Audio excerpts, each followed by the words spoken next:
शाम होते ही कुछ ना कुछ चटपटा खाने की क्रेविंग स्टार्ट हो जाती है और डेली हम बाहर का तो खा नहीं सकते हैं। तो मैंने सोचा कुछ घर पे ही कुछ बना लेती हूँ। जब फ्रिज में चेक करा तो सुबह का आलू के पराठे का मसाला बचा हुआ ब्रेड्स का पैकेट पड़ा था, तो मैंने सोचा इसी से कुछ बना देती हूँ। तो फटाफट मैंने ब्रेड्स के सारे एजेस को ऐसे कट कर लिए एक एक करके और इन्हें थोड़ा बेलन की हेल्प से इन्हें फ्लैट कर लिया और चारों कोने पे कॉर्नफ्लोर पानी का घोल हम लगा देंगे ताकि वो अच्छे से चिपक जाए ब्रेड्स।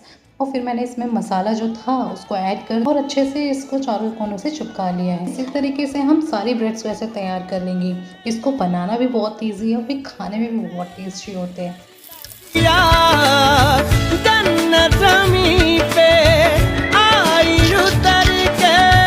खुशियों ने